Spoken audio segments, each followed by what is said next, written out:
I don't know if I'll hear the recording. Can you hear me? Yeah. Yeah, I've never It tried. always- Yeah, those two should meet. Yeah, that's fun. That's fun. I don't hear you. Adjust there. Jeff, can you hear me? Yes, can you hear me? Yes, thank you. All right, great.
Okay, are we ready to go?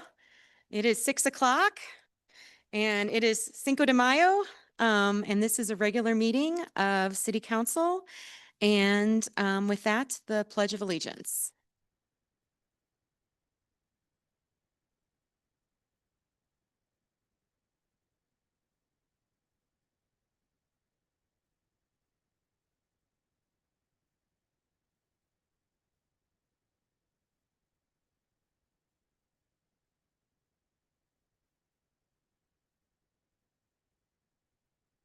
And roll call. City Council members Nate Nassif, Present. Carrie Storm, Present. Gloria Latimer, present, Julie Wolf, Here. John Shada, Mayor Pro Tem Judith Chandler, Present. and Mayor Natalie Johnson. Here. Okay, and now approval of agenda. Do I have a motion to approve the agenda? I'll move approval of the agenda. Great. And a second? Second. All right, and a vote.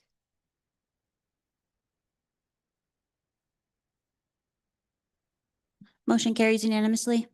Okay, excellent. And next up, we have public comment on non-agenda items. And I do have Bill Bolsh, who will be giving us an update on the CSU gas project. If you'd like to come forward and give us an update. And we do have a 3-minute limit on that. And you no longer have to share your address with us, but just to introduce yourself would be great.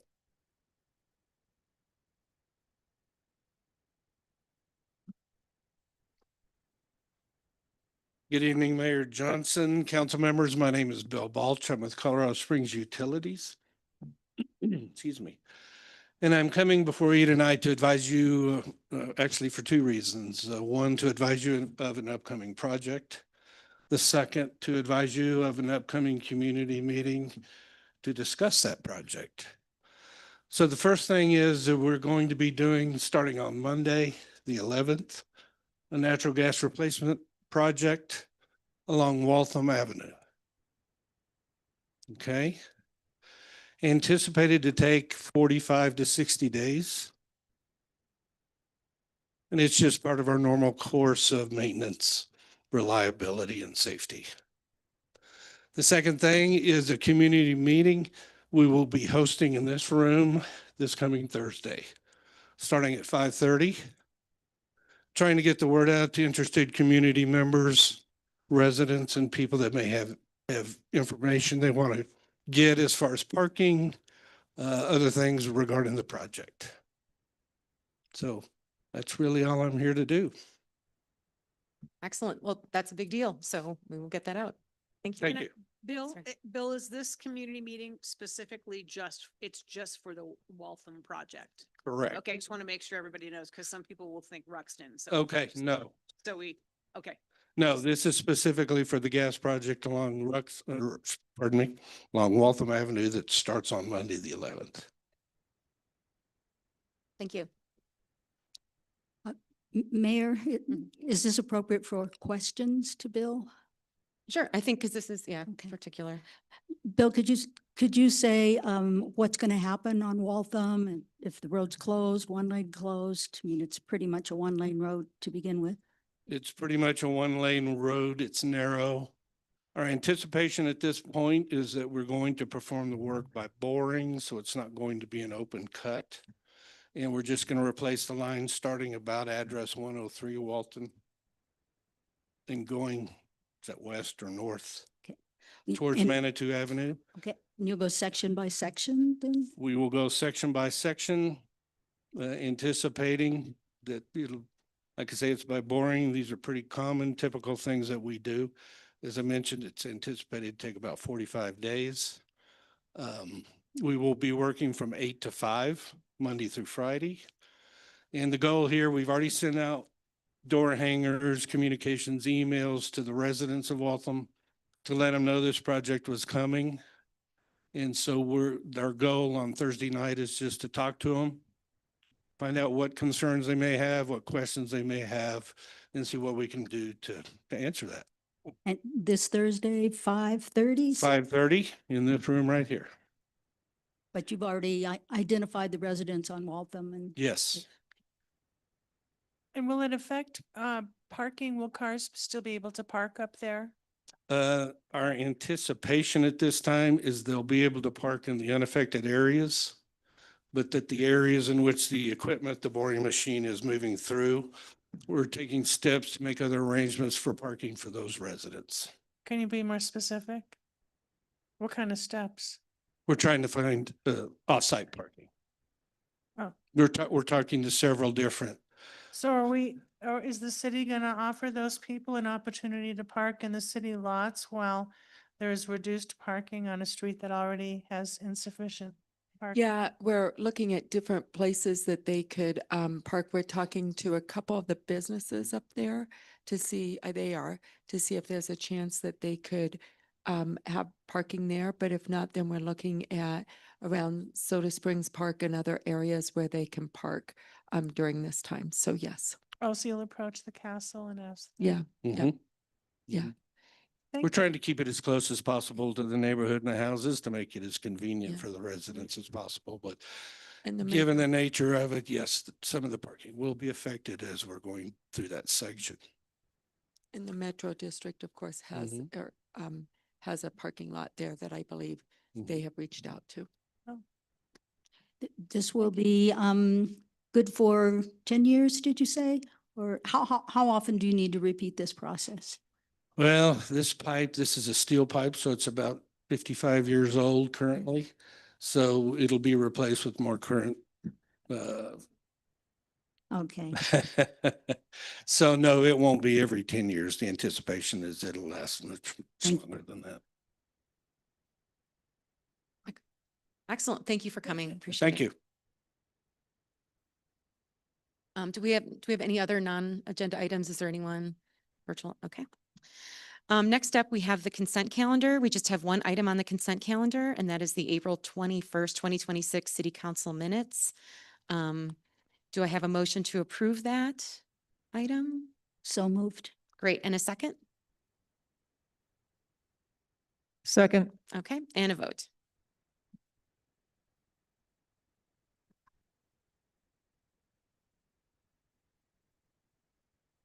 Counselor Latimer.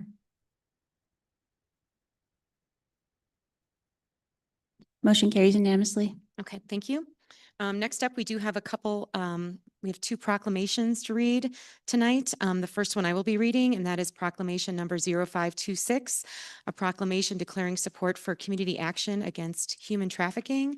And this is sort of an effort that was started through the PPACG. And so there are a number of communities and mayors and councils that are reading and supporting this effort this month.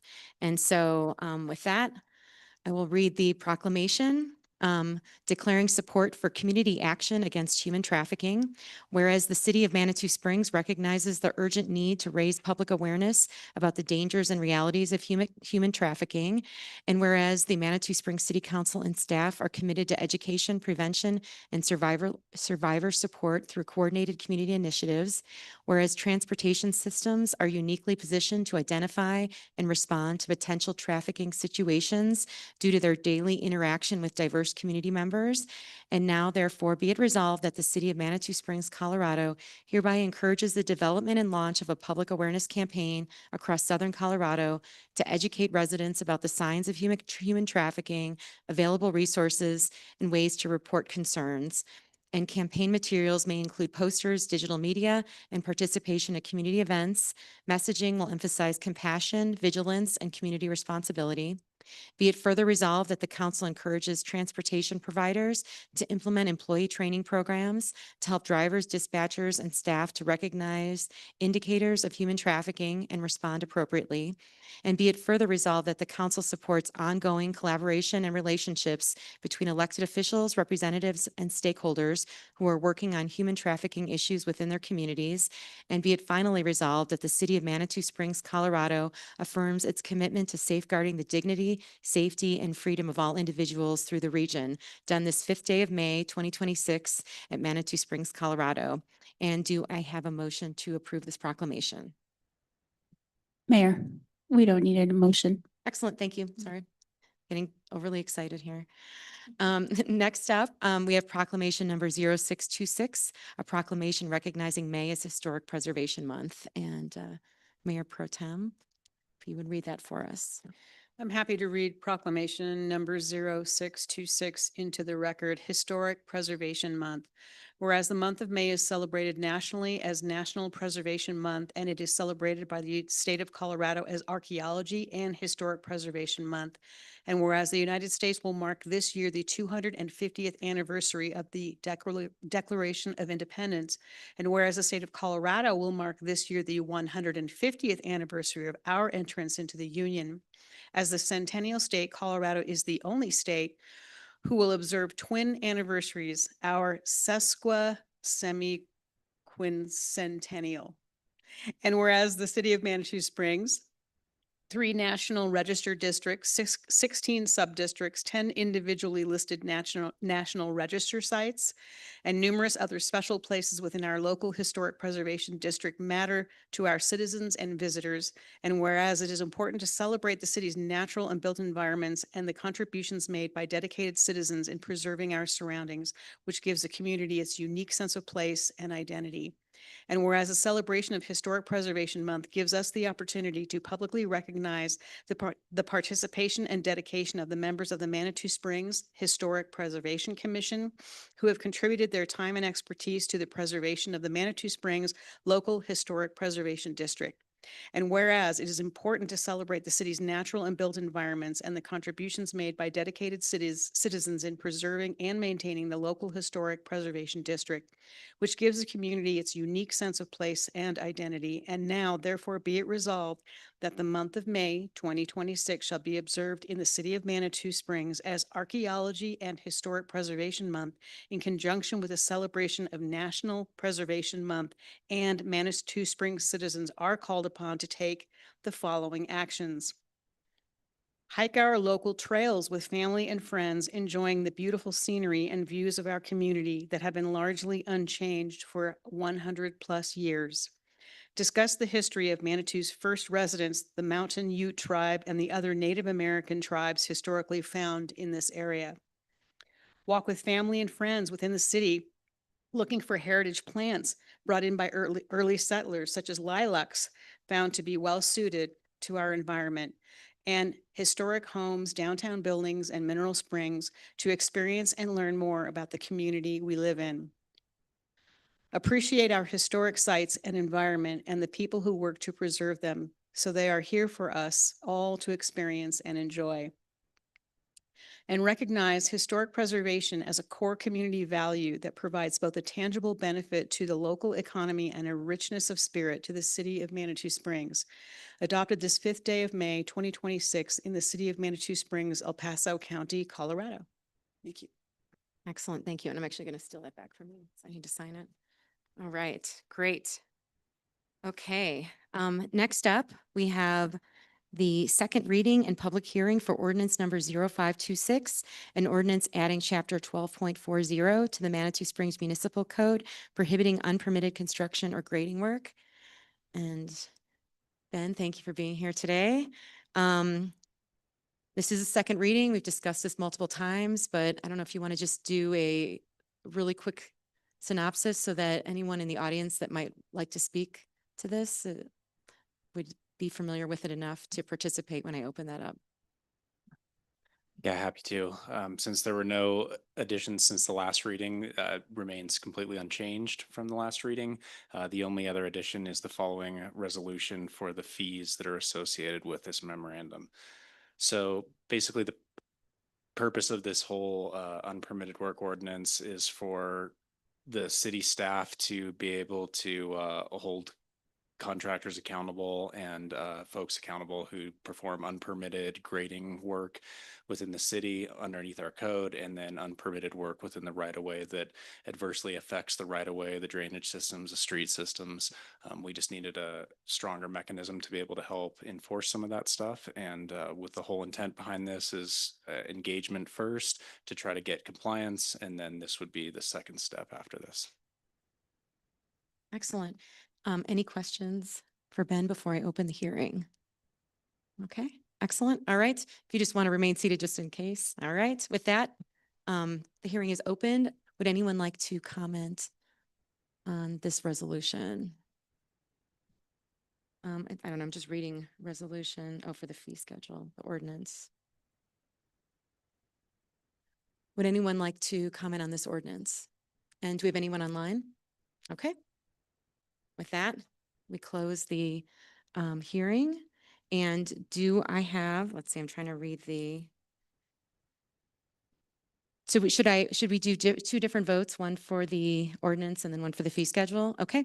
Do I have a motion to approve ordinance number 0526, an ordinance adding chapter 12.4 to the Manitou Springs Municipal Code prohibiting unpermitted construction or grading work? And a second? Second. Great. Excellent. And then next up, we have, oh, sorry, and a vote. Sorry, Al.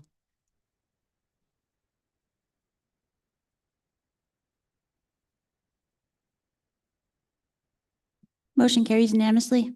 All right, excellent. Thank you. Now, next up, we have consideration of resolution number 1126, a resolution approving and adopting a fee for performing unpermitted work in the city. Do I have a motion to approve resolution number 1126? So moved. And a second? Second. Great. And any conversation? Questions? Excellent. And a vote.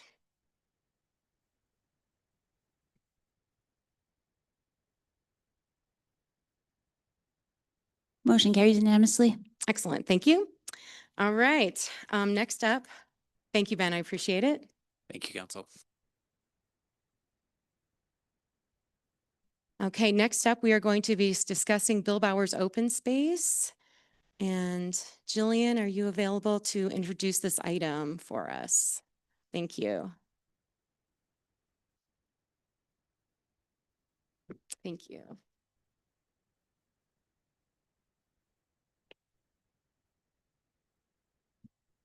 Good evening, City Council. Jillian Rossi, Parks and Recreation Director for the City of Manitou Springs. I'm joined tonight by Paul Arlinghouse, our Open Space Advisory Committee Vice Chair. So we're here tonight to rediscuss direction on the Bill Bauer's open space adjacent to Bill Bauer's Park that runs down to Lower Crystal Hills Boulevard. And I do have a timeline of events. I think this is the 4th or 5th time we've at least discussed Bill Bauer's at a city council meeting. So would that be the preference of council if I review a Bill Bauer's open space timeline? That would be excellent. Thank you. Okay, thanks. I worked hard on this today. So All right, so this all started back in January 23rd, 2015. That is when the lower portion of what we now call Bill Bowers Open Space was acquired by the city. About a year later, we had the Post Master Plan adopted by City Council under Resolution 3016. The Post Master Plan stands for Parks, Open Space, and Trails Master Plan. The key themes and guiding principles in the master plan included interconnectivity, a linear park system throughout Manitou Springs, and community engagement. And I just re-reviewed the master plan earlier today, and I'm always really impressed by the level of community engagement that Manitou Springs pursues for their master plans. So that was lovely to see. So fast forward to June 26th, 2023, OSAC voted to make a motion to recommend that the upper parcel of of Bill Bowers Open Space be purchased. And then council voted to approve the acquisition of that parcel later that year in August. And that was exciting. I think that was my first open space acquisition. And I remember Tim Beeson, the former OSAC chair, was sitting up here with me, and he gave a background on the property, along with information on how acquiring the upper parcel will give the city access to Bill Bowers Park all the way down to Lower Crystal Hills Boulevard. And we also had a comment from former Mayor Pro Tem Nancy Fortune, giving kudos to OSAC and mentioning that it had been long been a long-term vision to acquire that parcel to complete that connectivity. Later that month, so we acquired the upper portion of Bill Bowers Open Space, and later that month, OSAC discussed looking at a potential trail alignment through the property. So there were some site visits later that year. We had a formal walkthrough in November of that year with OSAC. And then a couple of years went by. I think this was when we were just working on other projects. It was continuing to be discussed. But it wasn't until June 10th of last year that I presented the background and next steps at a city council work session. So some of you might remember that was the work session where OSAC had determined that we definitely want to move forward with a community engagement survey to assess community interest in a trail through the open space. And at the end of that meeting, the direction was to pursue a community engagement survey through a professional consulting agency. So that's when we hired Kimley Horn to conduct the professional public engagement survey. And we were also recommended to do some cost analysis for trail design, a robust environmental impact assessment, wildlife impact studies, and then trail construction. So that was the June meeting of last year. We held the Bill Bowers Open Space Community Survey from December 11th through January 5th of this year. And the results were presented in February at an OSAC regular meeting, and then formally presented to this city council on April 7th. And that was when Jim Hauk from Kimley Horn was here sharing the survey results. After that, we had our next meeting on April 21st. So just last month, where council was asked to provide formal direction on the open space, and a motion was made to postpone the development of the open space and include the development in a future discussion of an updated post master plan. So if we remember, the post master plan is from 2016, so it's about 10 years old at this point. The next day, we had a report that there were some technical issues, and there were 31 public comments that did not make it to council before the previous meeting.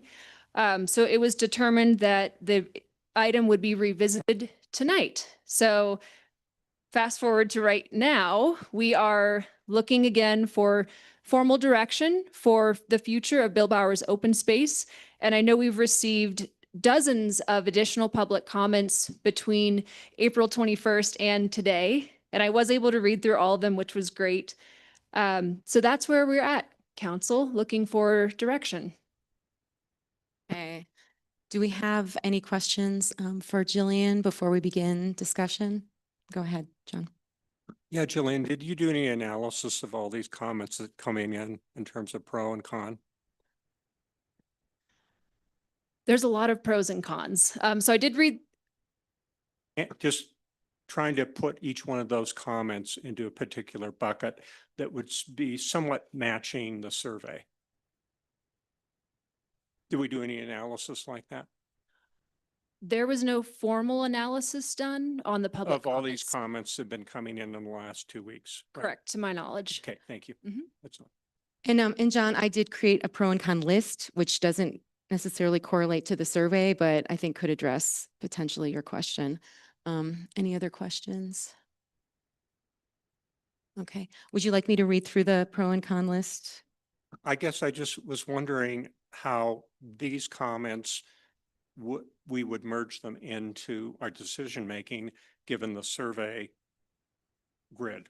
I got you. And I just didn't know whether anybody had taken on that task of trying to integrate that all in there. Yep, go ahead, Carrie. I categorized them, John. I went through each one that I received and rated it, was it a pro or a con? So I have a number. I had this number was yes, this was no, if that's helpful. And then I looked at how it kind of integrated in, and I'll talk to it. Oh, and so, and I realized that, the comments that came in, many that I saw had addresses and names of people. And obviously the survey results were all anonymous. So I have no idea what kind of an overlap there is with it. But I just didn't know whether we had a cut of the survey results and then all the comments that we had the technical problem with, and then the ongoing, I mean, they've been coming in even as of, I think, 5 o'clock today. Thank you. Could you give a report? Oh, thank you. Yeah. Yeah. Do you have a question, Judith, or a comment? No, I was just gonna comment that probably most of all of council read every single one. I can say that going into my 7th year on council, I don't recall a time when we've gotten more emails on either side of this issue before. I just can't, I don't recall a time. What I did is I went through each email, and then if they stated a position, they got a pro or a con, and I indicated, their chief concerns. I also noted addresses. So there were 3 with Colorado Springs addresses. And while I kept them on the list, I did note addresses. And then there were 2 that had comments, but didn't say pro or con. They just had comments. So I put them in a 3rd little tiny, but I think there were just 2. So I think we all kind of did a pretty deep dive into this. So we kind of know where we're at tonight.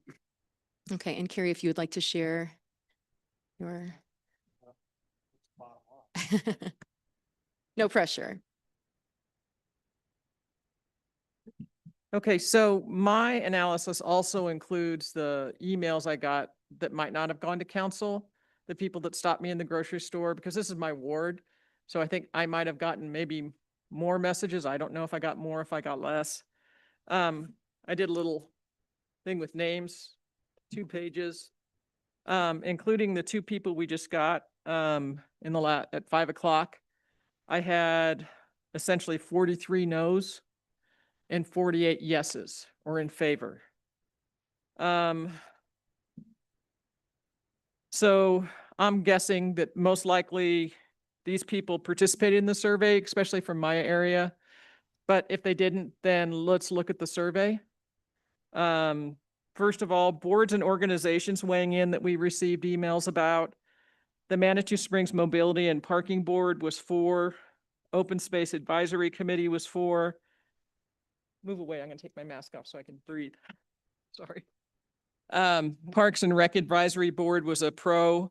The Pac-Man Administration, or Pedestrian and Cycle Manitou Springs was a pro. And the one against was the Climate Action Working Group. I looked at the survey as numbers rather than percentages, just because I thought that was maybe more useful. We had 297 responses to the survey. 82% were Manitou residents. The survey was available for 1 month. Preference was for walking, hiking, and observing nature. Desire was for quiet use. If you look at the 82.5% residents of that 297, that equals 244 people responding from within the city. And from within my ward, which was the Zone 7, 54.9% was 163 people in the immediate area to the Bill Bauer Park.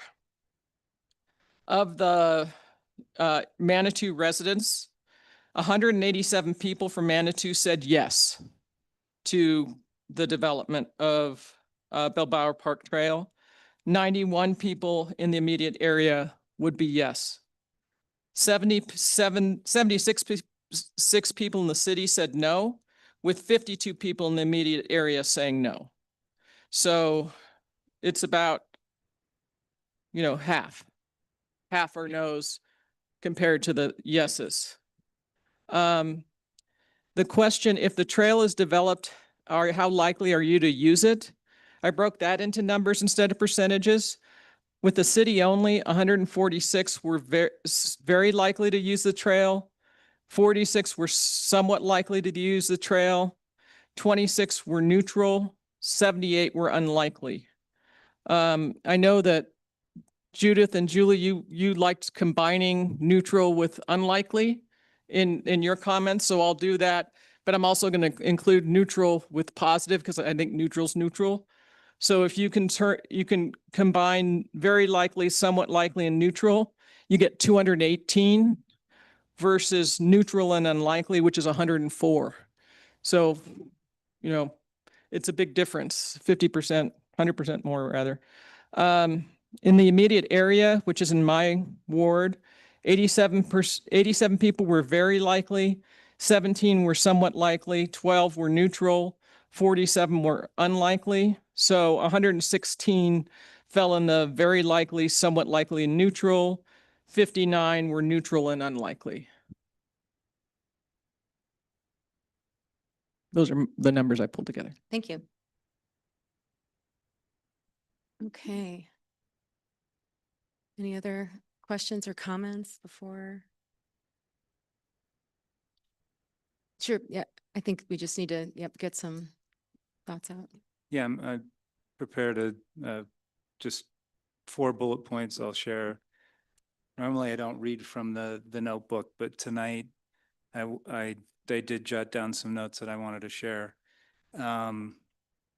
First, I wanted to say, and this is how much appreciation and impressed I was that there was this kind of community activation and energy around this. I think it was absolutely incredible, and I think the mayor mentioned that this was the volume of correspondences was incredible.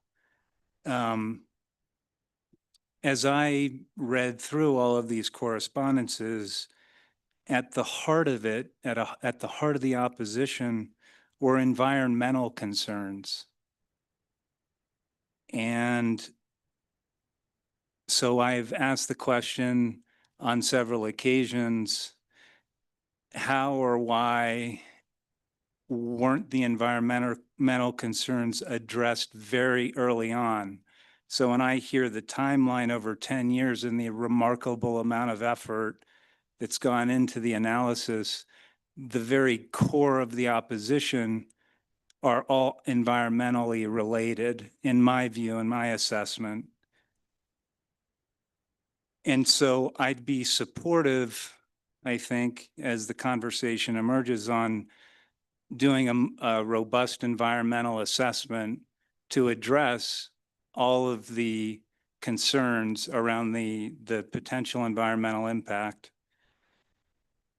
Third, I'd encourage OSAC and Parks and Rec, who do wonderful work, to really think about, as a community, what portion of open space we actually want to keep purely unadulterated.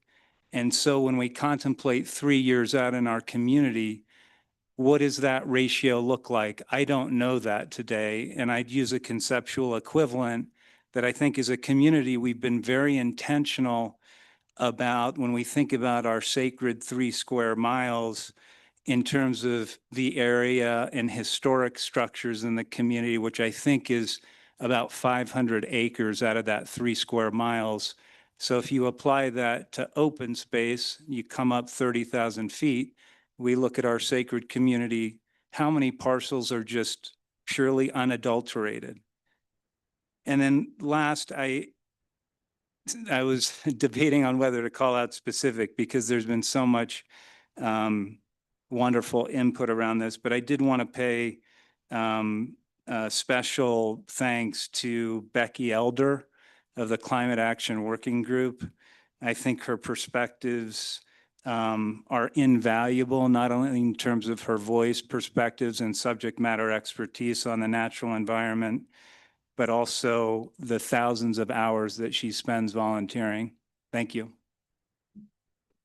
Thank you, Nate. Well, I was just going to read just the pros and cons into the record before we open up the public comment, just so that I think that we're capturing kind of the bulk of what came through, and then we can build off that. So Judith, if you would like to. No, I was just going to make two more points. One is last time that you were here, and I asked you to, you've used the term low impact trail, and I asked you what that meant. And I didn't feel like I got a real substantial answer. So I just went and did some research, and in my Google search, there is a definition. It's a thing, and a low impact trail is a trail that does not allow any motorized vehicles on it, and that would include motorized bicycles. And I just want to, I don't want necessarily to factor into the discussion. I just want to make a comment that if we're going to use definitions like low impact trail, we should give the definition, and then if we have a trail such as through Bill Bowers Park, how do we enforce that, right? What's the enforcement mechanism of that, being an actual low impact trail? Is it signage? Is it somebody is up there, ambassador? So I wanted to make that clear. And also, we have been getting emails right up until pretty much council, and I just wanted to pull out one email and hope that all of council got a chance to look at it, because I got it at 5:15 p.m. And it was in regards to a question that Councilor Storm asked the fire department to weigh in with the email, and we have the email, and I will defer to the mayor on whether she thinks that it is appropriate for council to read that opinion on the fire department into the record. That'd be great if you could do that, because I have not seen that email yet. I'm happy to do that. So this is an email that came from Mike Willie from the Manitou Springs Fire Department, to whom it may concern. Here are my initial thoughts on the proposed trail at Bill Bower Park from a safety and operations perspective. Many of these considerations should apply to any new trail development. Black Canyon Open Space has a single access point with no vehicle access, while Bill Bower would have two access points, neither access permitting vehicles. However, much of the terrain at Bill Bower is very steep and rugged, and the open space borders numerous residential properties. While a trail could provide somewhat easier access from both ends, increased access generally leads to increased human activity.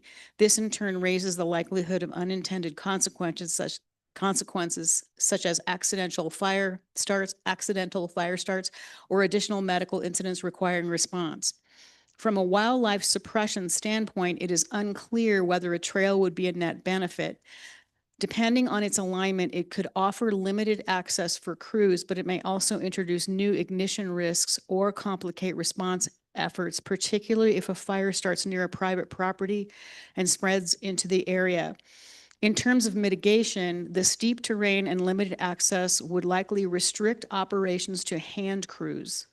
Vegetation management would most likely involve a lop and scatter approach, as removing material from the site would not be practical. These observations are based on a preliminary high-level assessment. If the project moves forward, I recommend including a fire-focused component as part of any environmental survey. Please let me know if you have any questions. If it would be helpful, we can also arrange a site walkthrough. Respectfully, very respectfully, Michael Willie, Lieutenant, City of Manitou Springs Fire Department. Thank you. Okay. And then additionally, I'm just going to read Again, just sort of some pros and cons that we have received. I will start with some neighborhood concerns.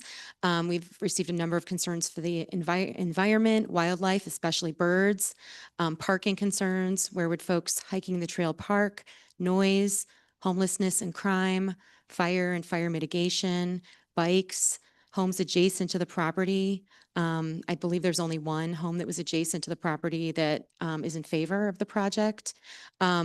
Public engagement, there were questions around that piece, safe routes to school, questions of whether that would actually work, connection to marijuana shops, would people purchase marijuana and then smoke on the trail, erosion, just again, support for the previous vote that we had several weeks ago. There was a fire in that space 35 years ago. It's a trail to nowhere. We should look at rewilding Manitou Springs. Cultural artifacts have been found on the trail or in that space. We have enough trails already. We should do other projects first. We should wait for the next post plan. And then again, the Climate Action Work Group committee did come out against the project. In terms of neighborhood support, if council is going to vote against our master plans, surveys, and advisory boards, why do we pay for them or have them? Managing a space actually prevents fires or supports fire mitigation, prevents homelessness, erosion, et cetera. Safety for getting to school, families on bikes, safe hiking to Manitou Avenue. Crystal Hills does not have sidewalks or bike lanes. Well-designed trails are safe. Connections to Manitou Avenue, the pool, buses, tennis courts, Creek Walk Trail, Red Rocks Open Space, Route 3 and 33 buses, Fields Park, Black Canyon Open Space, the skate park, pickleball courts, and the soccer field. It improves health and access to the outdoors. It supports mobility efforts and non-vehicular transportation. This would not be expensive. This could be community built, and a number of folks offered to help volunteer. And then just some other items. This trail is primarily for residents and not tourists. That was considered a pro. Economic development, residents can get downtown to shop and eat without a car. Public spaces should be available to the entire community and not just the few that surround it. Community trails increase home values. And then Corey Satella submitted a resolution for us to consider. And I'm not sure if it was as a resident, Medicine Wheel, or the Mobility and Parking Chair. But some of the points he made said late arriving opposition is noted and should be heard, but the residents who have expressed support for a trail here for over 3 years and who responded to the city's survey deserve an equally good faith response from council. And then this project has been desired since 1997. And so those were some of the concerns and letters of support that we received. I would say with that, I do have some public comment. So any other questions or additions before we begin public comment? Gloria, it looks like. Jillian, I'd just like to talk a little bit about the wildlife issue that has been a concern. In your memo that you prepared for us, first of all, thank you very much. I appreciate it. Page 29 of 196, if you all are reading along. Second paragraph, it talks about Colorado Parks and Wildlife. A representative shared that CPW does not conduct wildlife impact studies. The next paragraph, looks like at the end of the year, you spoke with Tim Croning, Area Wildlife Manager, who explained that CPW does not provide formal comments on a property unless they receive a formal request from a county planner, a city, state, or federal agency, or if there are significant concerns to wildlife that need to be addressed. He further states that this area is already impacted by being in the city, so there would be negligible impacts to wildlife. Do you have anything to add to that? Any new information? I don't have any new information, but I just want to reiterate that CPW will review any environmental impact assessment that we have conducted at the property. And I believe they'll do that at low or no cost, which would be great. And I know that the environmental impact assessments that we had quoted out, they do improve running it through Colorado Parks and Wildlife, and they provide their comments within 30 days of receiving the assessment. But that's what I have to add to that. Thanks. Thank you. Have you been impressed with the quality of the work they've done in working with them in the past, CPW? I have, absolutely. Yeah, CPW, I think they're great to work with. I do wish they would let me know when they're going to stock Shriver Pond, because I want to watch them put the trout in. But other than that, no, they do a great job, and they are easy to work with, and I would look forward to working with them. Okay.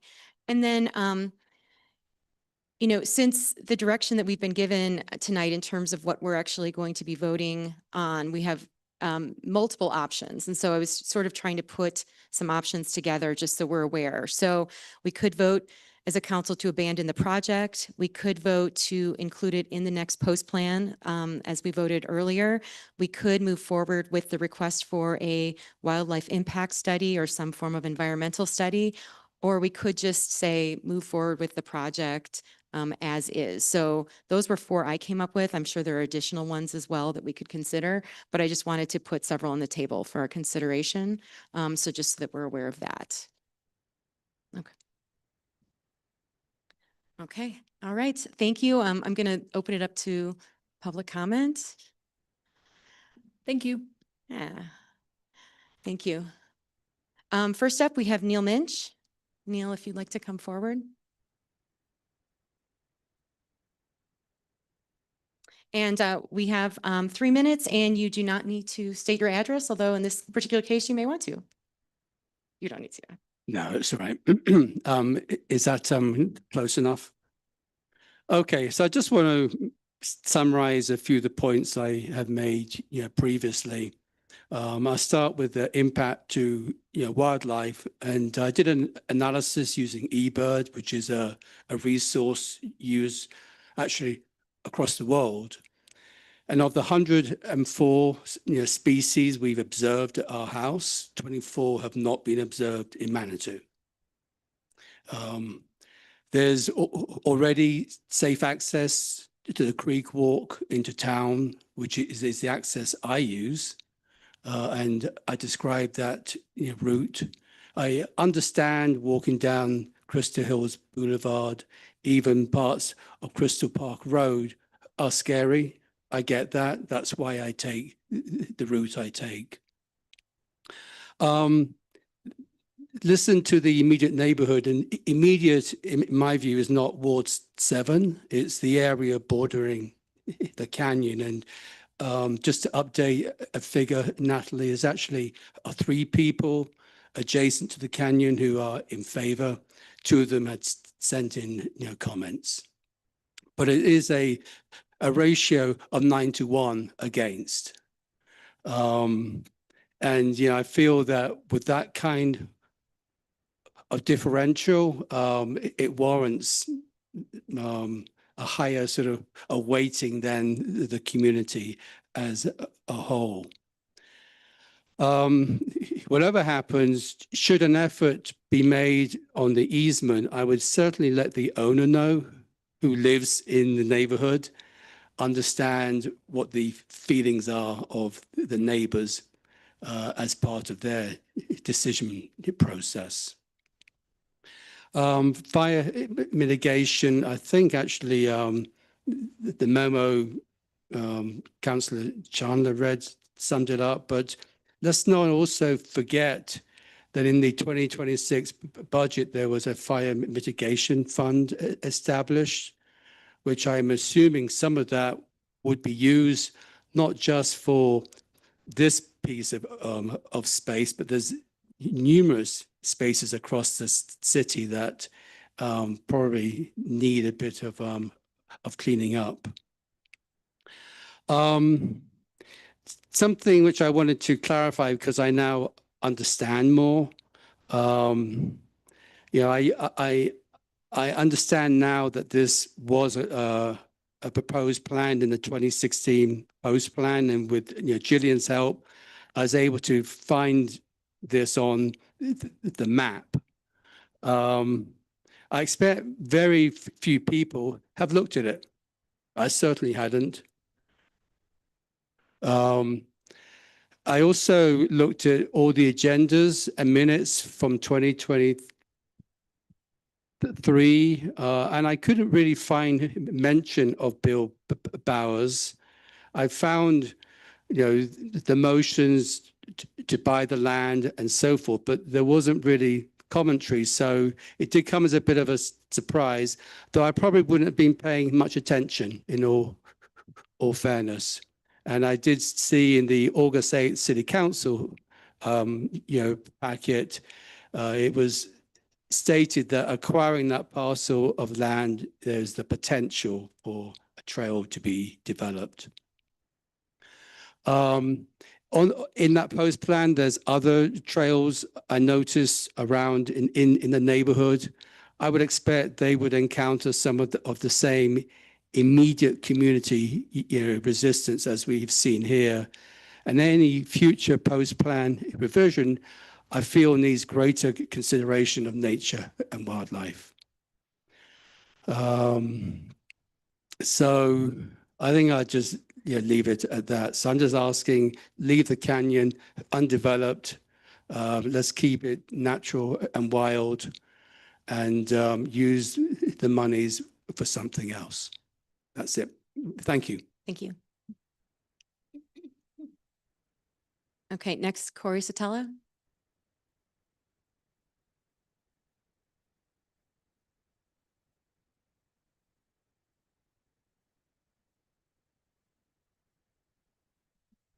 And again, you don't need to give your address.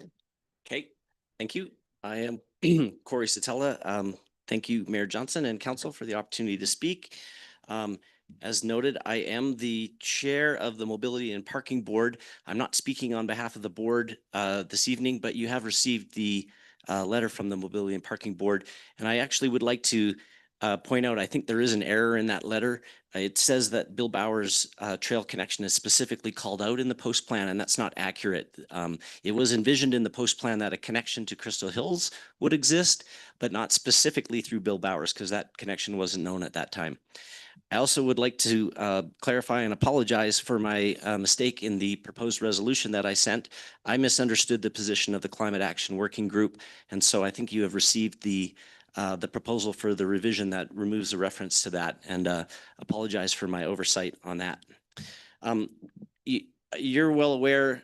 Well, actually, let me step back. Yes, I am the chair of the MAP board. I'm also the executive director of Medicine Wheel Trail Advocates, and I'm authorized to speak for them.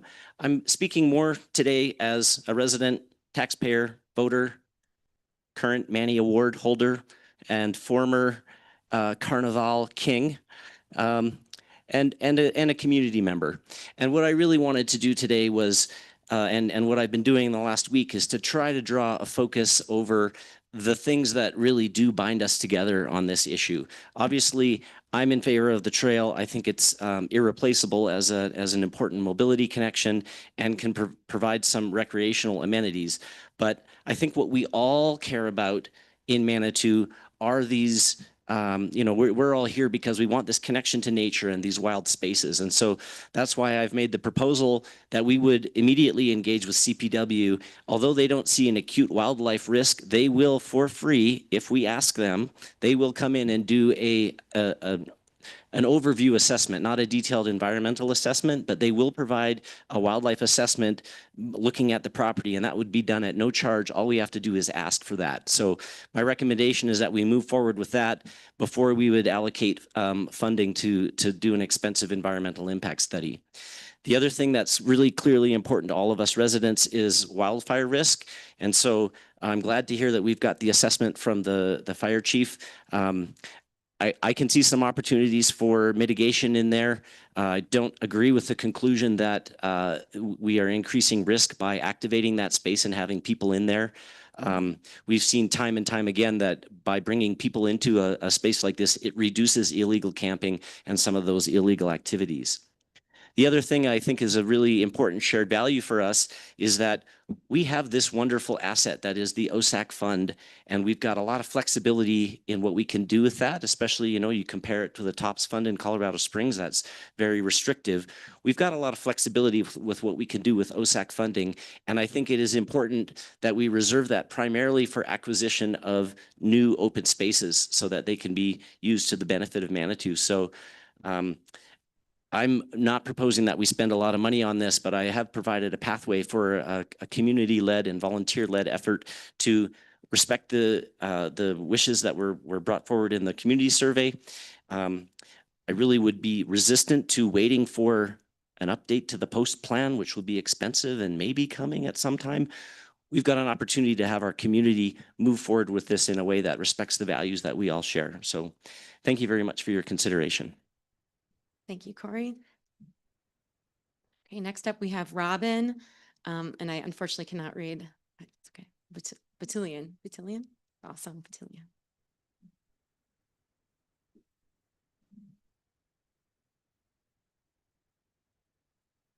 Whoops, okay.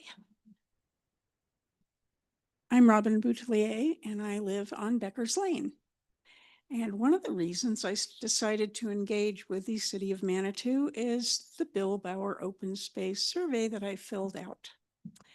And I went and exploded the map and looked, and I thought, that's rather curious. It appears to be a trail that goes from point A to point A.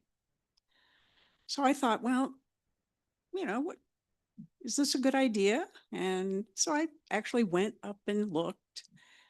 And I thought, it doesn't seem to be a good idea. And this seems to be a place that perhaps we could just leave alone. I know that it's possibly human nature to want to fuss with things, not always to an advantage. So I'm definitely on the negative side, and I'm pretty much definitely on the let's not do anything side. And it doesn't come from an emotional place. It just comes from a place that every time I turn around, it seems like we're fussing with something again. And not always in a good way. I am, quite concerned about the wildlife impact. And I've got to say that if this were in my neighborhood, if I owned a house up there, I would be absolutely livid about that. So I guess I am just kind of coming down with on the negative side. I've looked at it and looked at it and looked at it, and there's really no way I can reconcile a really great outcome for everybody, except the people that want a short little trail to hike. And we seem to have a plethora of little trails to hike in Manitou. They're all over the place. So there we are. I'm not going to take up the full 3 minutes. Thank you. That's all. Thank you. Okay, and next up, Jim Yount.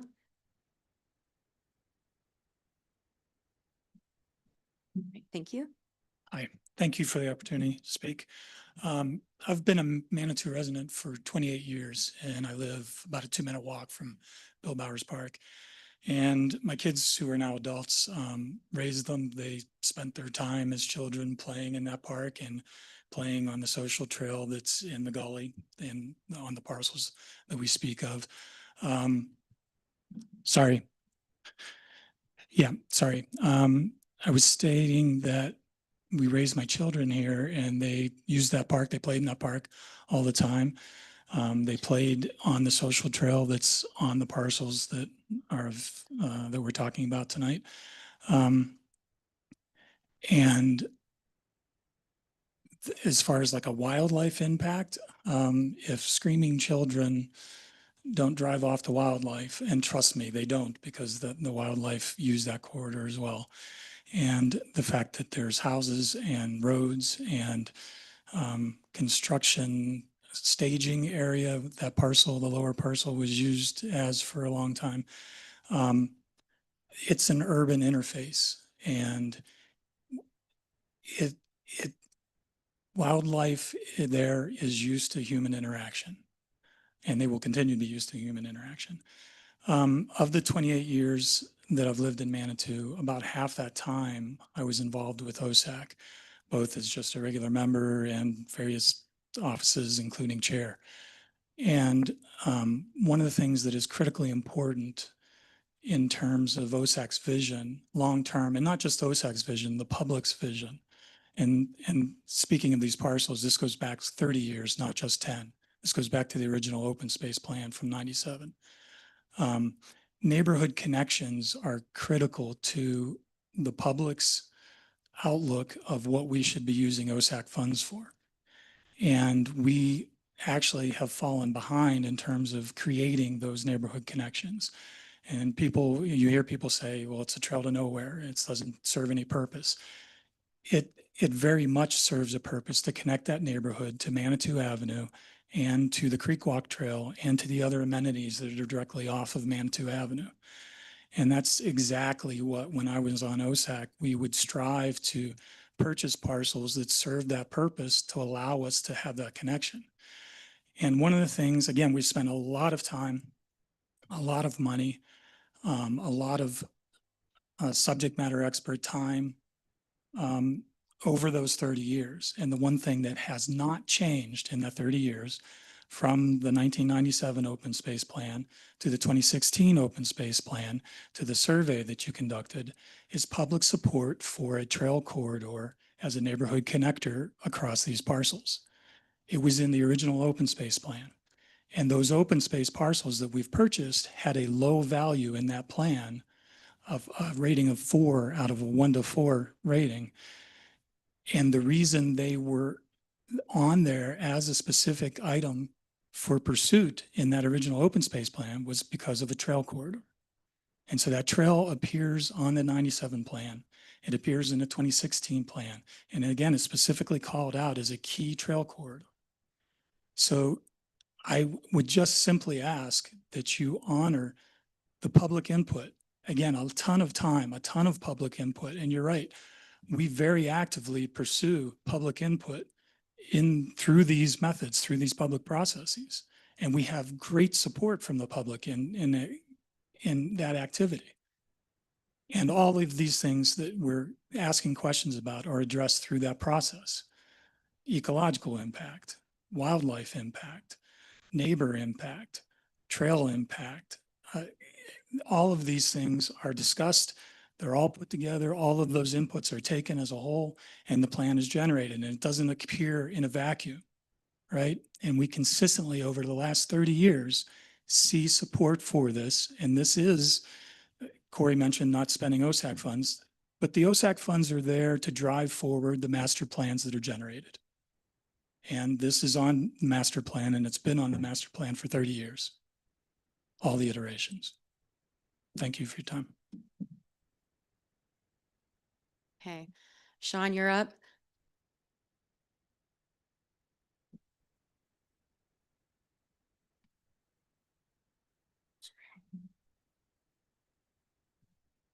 Thank you. Hello, thanks for the time. My name is Sean McEwen. I live up in Crystal Hills. Used to live, can't hear me? Sorry. Used to live just a few minutes away from Bill Bauer Open Space, now just a few blocks up the road. I appreciate the challenge you have as elected leaders to make decisions that directly impact the community, often with limited information, limited community engagement, and limited time to analyze it all. It's a very difficult job. The good news is that on the topic of whether the community wants a trail connector through the Bill Bauer Open Space, the data are actually quite clear. Over the last few decades, the Manitou community has consistently and repeatedly answered yes to this question. Beginning with the Master Post Plan in 1997, reinforced in the 2016 update to that plan, the community came together over a course of many months and many meetings, public meetings, to reach a consensus that we wanted to spend our tax dollars and to acquire those parcels comprising the open space, and specifically to build a trail connector through those parcels to provide safe passage for residents between Manitou Ave and Crystal Hills. As the current secretary and longstanding board member of the Friends of Red Rock Canyon Open Space, I understand how difficult it is to gauge public interest and public sentiment. That is why, on the board of Friends of Red Rock, we weight our master plan so heavily in our decision-making process. No document better codifies the community consensus for how the public's lands and the public's monies should be used. They are our gold standard for community input. Manitou Post Master Plan alone should have been enough to settle the question for council. But the previous council decided it needed more data and took the unusual step of hiring consultants to conduct a formal public survey. The survey response was strong. 300 people took it. They took time to fill it out, and its many questions, nearly 83% of those were Manitou residents. Again, the community was loud and clear. On the question, would you support the development of a trail through Bill Bauer's open space? An overwhelming majority, 63% overall, 63% of residents said yes, and a mere 25% of residents said no. This is an unambiguous response. You'd have a harder time getting 2/3 of the public to agree on motherhood and apple pie these days. Again, that should have been enough, but there's more.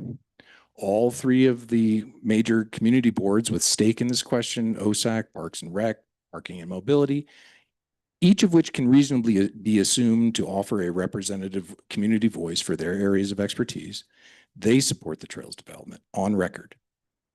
So I would submit that council's job tonight on this specific question is not as difficult as it usually is.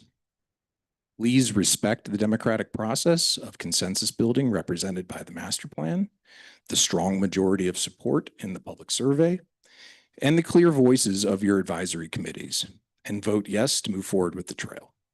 You have asked us repeatedly what we want. It's well past time to believe us. Thank you. Thank you. Okay, next up I have Aaron Stakara. Excellent, thank you.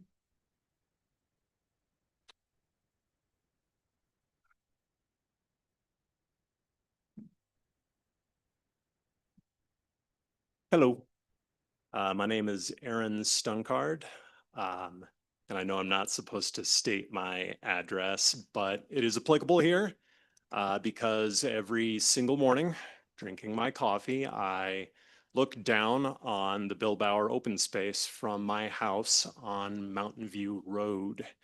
As everyone here may be aware, Mountain View Road is where Bill Bauer's Park is located. So I feel like I have a specific perspective on this. My partner and I have been watching this move through the stages over the past 10 years as these parcels were purchased in the two purchases. And we've been very excited as this has moved forward. And people were relatively quiet as these purchases were made, including all of the people, such as us, who bet on the open space area. Now, as the discussion of access to this for others besides us comes about, a lot of voices are coming out of the woodwork. As a person who lives in the neighborhood and is strongly in favor of this trail, this comes across to me as wanting to have your cake and eat it too. That we want this space to be purchased using taxpayer dollars, and then no one else to have access to this area except those of us with properties up against it. I believe, as someone who moved here to Colorado from the East Coast about 20 years ago, due to our strong community and our access to the outdoors, that's just really not the direction that we should be going as a city. I'm going to give you a few bullet points of why, in addition to the fact that we already did purchase this land. And if it was not having some type of trail to access this, it would serve as some kind of, I don't know, private resort for us. It's surrounded on three sides by houses. So if we don't have a trail in here, we have a piece of land that was purchased using taxpayer dollars that a very minor group of people have access to. So as far as bullet points of why I support the Bill Bauer Trail moving forward with our plans, one is that I think open spaces should have something that can be used by the whole community. Bill Bauer Park, we do not have any kids, but we support Bill Bauer Park having a playground. Similarly, if people would not use the trail, I believe they should still support the use of the trail if it benefits the community as a whole. I believe there would be a safe, low-impact way for locals to walk down from our neighborhood down to Manitou Avenue and the Creek Walk. We walk down there to the loft to get bagels every weekend, and we're getting buzzed by traffic. We don't have sidewalks, we don't have bike lanes, and it's like an act of faith getting into and out of our neighborhood if you choose not to drive. I know that we have a lot of problems with mobility, transportation here in Manitou. We don't have a lot of space to park cars. We spend a lot of time talking about parking lots and how to manage our parking lots. This comes across to me as an easy win for mobility. You know, it's a relatively small move that would have a huge quality of life impact for those of us who just like walking around our neighborhood and are moved here for the same reason as my partner and I.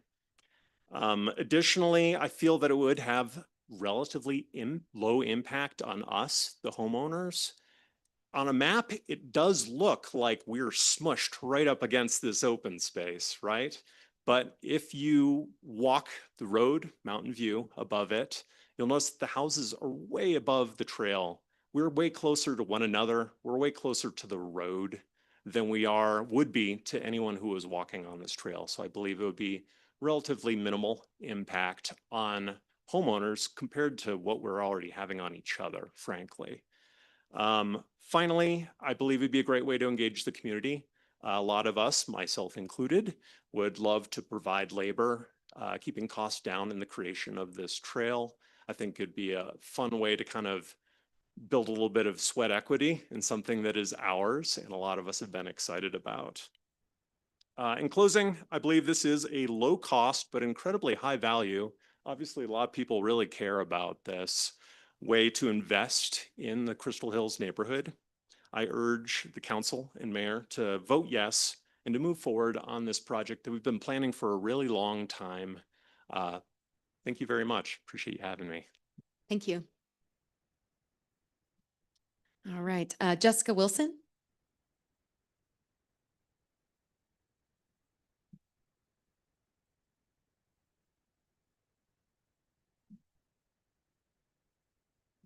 Good afternoon, Council. My name is Jessica Wilson. I live on Palisade Circle, so my property is backed up to the ravine.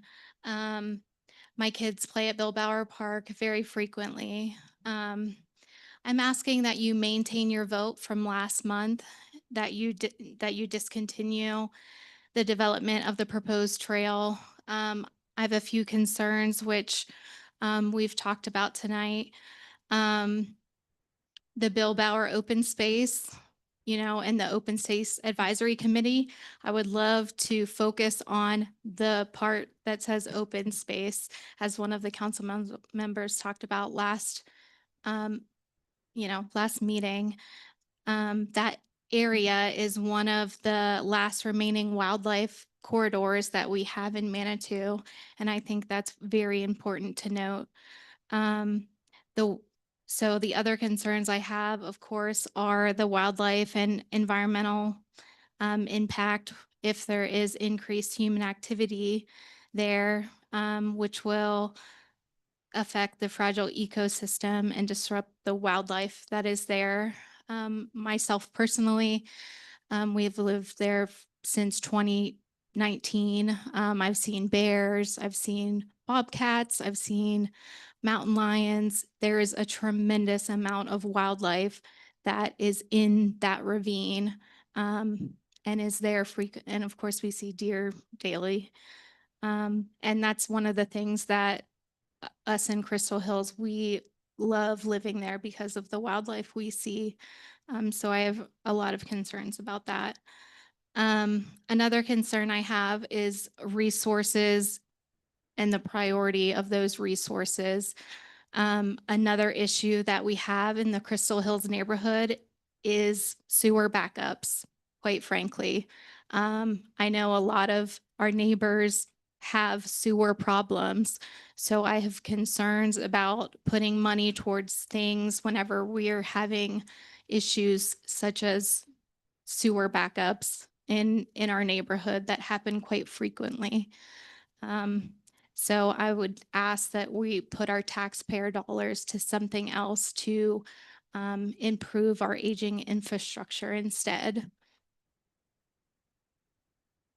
Lastly, I'd like to bring up the issue of not having the easement from the property owner in order to put this trail in.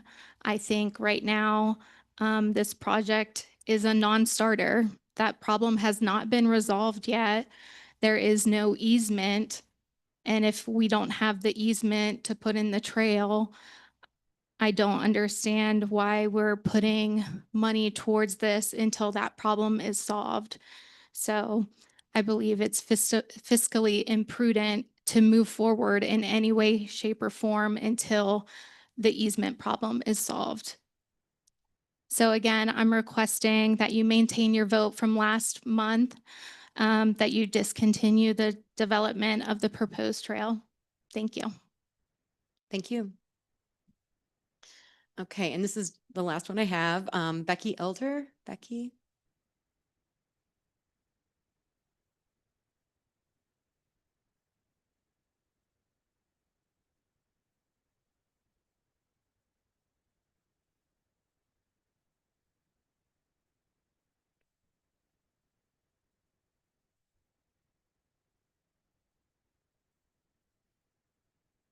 Is this on? Okay. My name's Becky Elder and I live in Crystal Valley. And funny, like half an hour before I came down here, one of my friends who lives on Mountain View and overlooks this area sent me a photo of a gray fox from their backyard, which is an animal that's shown up here recently, like in the past maybe 4 years. We've only seen them.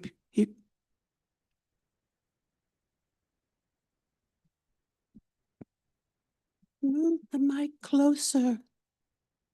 I'm sorry. Really? Okay.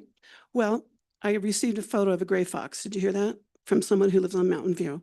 All right. And I agree with Jessica. If you look at this area, look at Manitou on Google Earth, you can see these ravines like the Bill Bowers Ravine. And there's a concept in pattern language about country fingers and city fingers and how it extends the contact of nature in with us. And if we take that away from the animals, we're not going to have them. And like Jessica was saying, this is definitely a corridor. If you look at it, they're all like that. They extend down into areas. They're steep. You can't build on them. So why do we need to intrude on them? I'm getting off track now. I actually numbered everything. I know you've heard a lot. It's been a long time since '96 when the open space came into being. And we discussed wildlife a lot. We discussed habitat a lot. We discussed trails maybe a little. I was liaison to the Red Rock Canyon people. The biggest problem they had were the cyclists messing up the trails and making new trails and making new trails. And there's a ton of trails, like people have said. People just make trails. But that doesn't mean we have to help them do it. When we were kids, we didn't need trails. And there are kids, maybe Jessica's, that play in this area, but that's what being a kid is all about. It's not supposed to be easy. It's getting in contact with nature. And the fact of it is that they're not going to be there all the time because it might be difficult, right? I sent you guys all a letter about wildlife and how wildlife is impacted by us. Mammals get wind of us, hear us from 400 feet or more away. You may never see them, but you're impacting them. Birds 150 feet. They've done studies on their heartbeat, and even if you don't see them, their heart rates go up. They stay up. It's a sign of stress. We're stressing our wildlife. So we all know 30 years ago, we are 30 years further into climate change. We're seeing it. We're seeing it in our weather. We're seeing it in the decline of our bird populations. And so it's reducing the wild's ability to even provide the services that it historically has to the wildlife. We need to actually be very careful and leave more space for them, not less. We have over 9 miles worth of trails in Manitou, according to the internet. We're 1.5 miles long. That seems like plenty of trails for me. Oh, I'm running out of time. So to me, the solution is to not build more trails and let's use the ones that we have. A moment. Okay. Wow, it feels like I'm on council again, shuffling papers. All right. Well, I wanted to give these in a certain order. I'm not going to be able to. So I covered that one. I covered that. So every trail we build is going to take away from nature, regardless of everything we try and do. And as you all know, I'm always on nature's side. The Climate Action Working Group is trying hard to preserve the nature. And we all, if we were paying attention, would see the struggles that nature is going through. We're part of nature. We should be protecting nature. Even if we don't know that we're part of it, we should be protecting it for everybody and especially for the future. I guess that's probably enough. I mean, I really put my heart and soul into what I sent you guys. And I think we're going to make a mistake if we just keep putting ourselves everywhere. There's something in our species where we feel obligated to be everywhere because we are humans. And to me, I think that's dead wrong. So I guess we're back to calling it the Lorax. And we are speaking for those that can't speak for themselves. Thank you. Thank you, Becky. Do we have anyone, any additional? Oh, Tim, go ahead. Sorry, we got a couple in the back too, so, but we'll start. I saw you first. It's okay. All right, and then how does this work, Elena, since you've not filled out one of these, correct? So do we need anything from him just to fill it out before he goes? Okay. All right, and push the button before you got to turn it on. Perfect, thank you. My name's Tim Beeson. I live in Manitou Springs, and I'm here as a citizen. I'm not a member of any committee anymore, but I was on the Open Space Advisory Committee for 4 years. 2 of those as the chair of the committee, and I was just coming into that position when Shannon Solomon and TJ Maltese got wind of the property that Mr. Larry Rose gave to us that made this consideration possible. He gave a part of it to us that we need, but there is a part that he still hasn't given us that he, I believe, still plans on giving us. Maybe we'll see. Who knows? It's been a while since we've talked about that. But there is something I wanted to bring up that I think might throw a little bit of a fly in the ointment, at least for this committee voting on something. And I want to ask, did we ever do an alignment for this trail up there? So the question was, did we ever do an alignment for this trail? Yes, sorry about that. It's okay, it just needs to be recorded. Okay. So Jillian said that we did not do a full alignment. Okay, sorry to be jumping all around here, but the reason I bring that up is that the more I got to know, we were all excited about this, about doing the Bill Bauer Trail and whatever. And the more I got to look at it, the more I hiked on it, the more I looked at the geology of the place, the less enthusiastic I got about that. And the reason I asked if we have done an alignment yet is I don't think we've got the information that we need to make a decision whether this is going to be a multi-use trail, meaning there's going to be bicycles on this or not.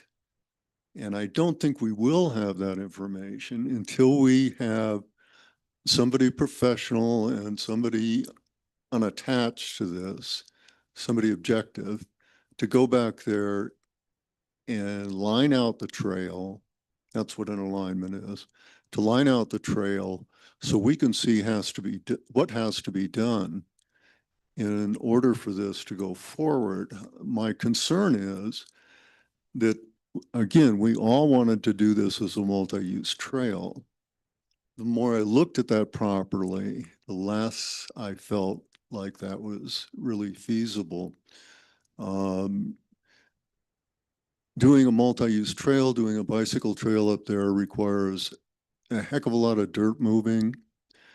And it's also going to require that we do some switchbacks up there. The length of that whole ravine is 2,100 feet. That's not very much. That's 4/10 of a mile. And if we go in there and start putting switchbacks in that canyon, we're going to be tearing that canyon up. And I don't think anybody wants us to do that. What we can do, if we want to, is decide to do a very soft touch path through that canyon that doesn't tear the canyon up, that doesn't require tearing the rocks up. The only place we'll have to do switchbacks is on the each side of that canyon, and it is all rocks. There is not a way to go up there and build a trail for a bicycle without doing a lot of probably hard mechanical work on that. So I got Becky's email about a week ago. I read it last night. Not exactly timely, but I do have some maps of the area up there that if I had the time, I would really like to present these to the council. I don't know, I may be too late to do that. I could do that after this for some other time to discuss, whatever.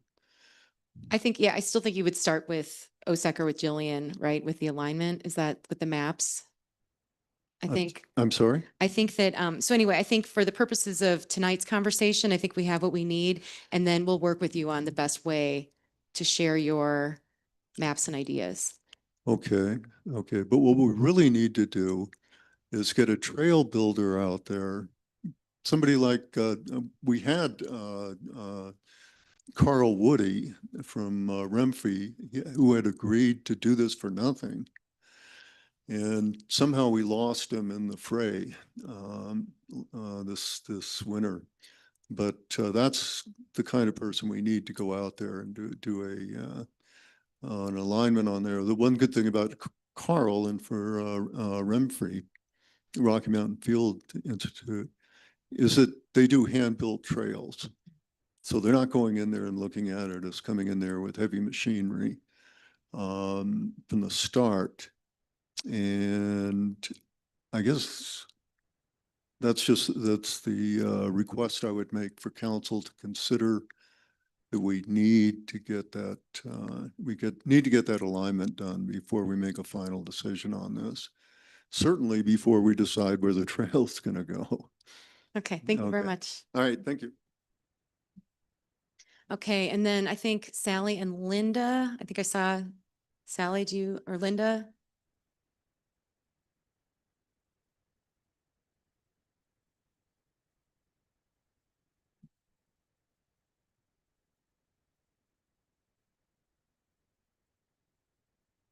Everybody. Good evening. My name is Sally Fitzgerald. First, I believe the council voted on this, and I don't understand why it is back on the agenda. To me, it's a waste of time of the council that I didn't know you could overrule the council. My other thing is, there's three sides to every story. There's the people that are for this, there's people that are hesitant for it, and then there's the wildlife that has no say. I would like to have a wildlife study done on this park, whether it goes forward or it doesn't. The third thing is, I'd like to say I don't know anybody that wants deer, bear, skunks, or raccoons in their yard, but somehow we have a right to go in their yard and make trails. And I understand trails are important to keep people on them, not to destroy the mountains. But I personally think this was already voted on, and I don't think it should be talked about again. That's my opinion. Any questions? Thank you. Thank you, Sally.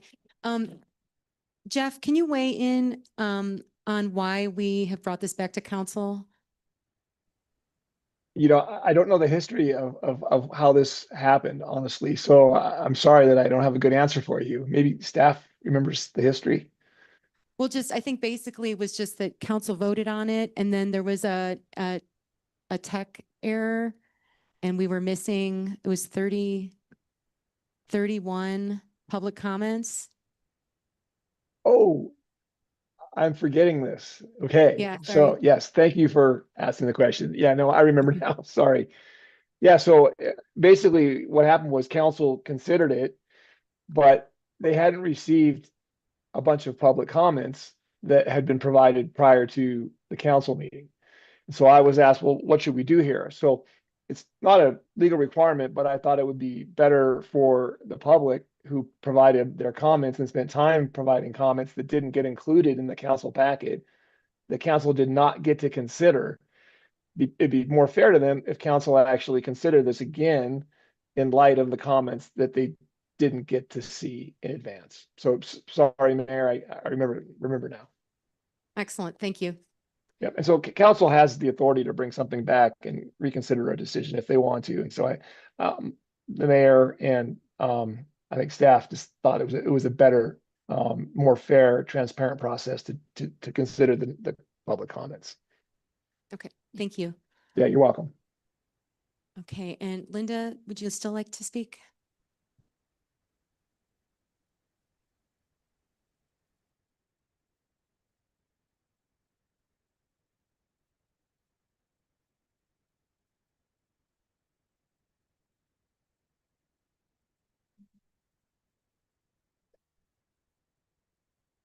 So I'm also a member of the Climate Action Work Group, and I've been a citizen here for 50 years. And I am really concerned. Our open space is disintegrating. It's disappearing, has been for a while, and we just keep going and going and going. We don't need more trails for bikes and more traffic. We need to protect our wildlife and our natural beauty. And I want to know if this has been going on for 16 years, is that what I heard correctly? How was this put out to the community? Online or what? I haven't heard about this for 16 years. What happened? What did I miss? Any answers? I unfortunately, I did not participate in the 2016 post Right. plan that I'm aware of. Right. And then I wasn't here in 97 when it was first considered. So I do know that technology has changed and we now have different ways of reaching out to folks. And so, but I believe that hundreds of people participated in each of the studies and that they did a robust job and paid outside consultants. And the post plan is an impressive document that I certainly have used multiple times throughout my work in the community. I was just curious. I mean, not that I know everything that's been going on for the last 50 years because I was busy raising a family and working until recently, so I wasn't involved in a lot. I also think it's really important that we listen to Officer Willie. So my biggest concern is the wildlife and the fire. Thank you. Thank you.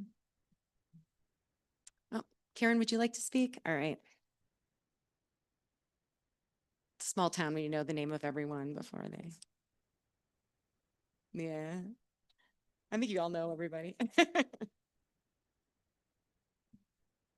Hi, my name is Karen Rose and I'm in Crystal Hills. And I didn't come here with anything written or I usually come here to listen. And so I listened tonight, and I just want to say that I stand behind getting the wildlife study done. I think that our open spaces are really valuable. The wildlife around us is diminishing. We have a lot of trails, as everyone said before, and I just really feel that we should take that into huge consideration before we add one more trip through an open space. Thank you. Okay. I think everyone in the room has spoken. All right. Jillian, would you like to come forward?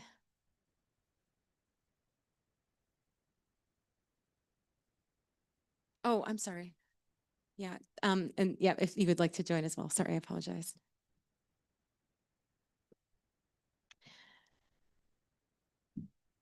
Before we open up to questions, I just wondered if you could address the easement situation. Do you have an update on like how that would work, where we are in that process? I think for OSAC, it's a little bit of, what comes first. So do we go a landowner and say, hey, we don't know whether or not we're going to get permission to build this trail, but we'd like to get an easement from you? It's much easier if we go to them and say, hey, we have agreement to build this trail. Can we work on this easement? So if you say, yes, it'd be great on one side to have the easement already, but it makes it easier to get the easement if we have a vision of what's going to happen in that property. So we've had requests for a wildlife study. We've had requests for an understanding of the easement piece, and then a request for an alignment done on the trail. And so I guess I'm just wondering what order you would suggest we go in if we were going to move forward with this. Go ahead. I would definitely suggest doing the wildlife study first. Having the environmental impact assessment, that's what I would prefer to do in conjunction with a wildlife study from CPW. I think that will be extremely telling, and it will also help guide a future trail alignment. If there are cultural resources in that area that we need to be 100 feet away from per state standards, that will help provide that guidance for us or provide that information. So that's the order that I would recommend, is starting with the wildlife assessment and then going from there, and maybe acquiring the additional easement if we are moving forward with the trail development. That way we can better guide the trail alignment. Okay, thank you. That's helpful. Any additional questions? Okay, so again, I had proposed some options for tonight. Again, 1, we could abandon the project. 2, we could wait until the next post plan. 3, we could request a wildlife impact study. 4, we could move forward with the project. And I suppose 5, which I just added, was passing Corey Sotela's resolution that he submitted to council to consider. Do I have a motion? Okay, Judith would like to make a comment first. Yeah, so, this is something that I was struggling with articulating last time, and I really think that previous OSAC Chair Tim Beeson articulated it for me tonight. I was really having trouble with all of the language about a low impact trail. And to me personally, I don't think there is such a thing anymore. I think if you build a trail, there's going to be motorized bicycles on it. And in January of 2024, I bushwhacked Bill Bauer Trail with Tim Beeson. And one of my biggest concerns was trail alignment, because even if we do a phenomenal environmental study and we decide to move forward, if you're going to have somebody come in and assess, it's incredibly, me personally, I don't think we should be allowed to vote until we've been down there, because it is extremely steep. It's very rocky, very rocky. When I say bushwhacked, I mean bushwhacked, and there's a stream running through it. So my concern, and I'm not, I'm just voicing this as I struggle because to me right now, it seems kind of half baked. It's like we still have this easement issue. There was no trail alignment discussion. We really don't know, is it going to be a multi-use trail? I kind of think it is, and it's extremely short. It is incredibly rugged and incredibly short. If I was a mountain biker, I'd love to tool down there and back up. And so my concern is saying yes to an environmental impact study with no trail alignment. And I hear what you're saying is that, and that's why I've really been struggling with this one. The wildlife issue notwithstanding, because this is a pristine habitat. I saw so much wildlife. So I get both sides. I really do. And I don't live in near that canyon. So I'm always very, very tender about, more heavily weighing people that are going to be the most impacted by it on a daily basis, because it's that whole not in my backyard kind of thing. So I mean, if I had to make a decision today, absolutely the environmental study would be my priority, and a robust one, not a GPS or somebody sitting in their, house with a computer doing a flyby. I mean, a really impactful study. I would still be skeptical until the trail alignment happened. So that's where I'm at. I just don't, to me, I think that there are other trails that we could be working on right now. I am not anti-trail. I'm pro Black Canyon. I think I'm thrilled that the MOU for the Ring the Peak trail is being talked about. And I'm in my ultimate vision to see a Higginbotham Flats park with a trail connection to Manitou. Those are some of my dream trails.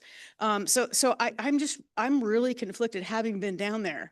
I really understand what Tim Beeson is trying to say here. So I really think we need to really think about that. Thank you. That's all I have to say. Thank you. I guess we can make a motion, or we can kind of go around and share how we're feeling about this. Do we have any? Mayor, may I, one thing, the memo that Park and Rec Director Rossi prepared for us May 1st, it provides two options for if we decide to proceed. And I think that would be a good basis for our discussion too. There's an option 1 and an option 2. Both have to do with environmental impact, particularly related to wildlife. If you could read those, that would be fantastic. Okay.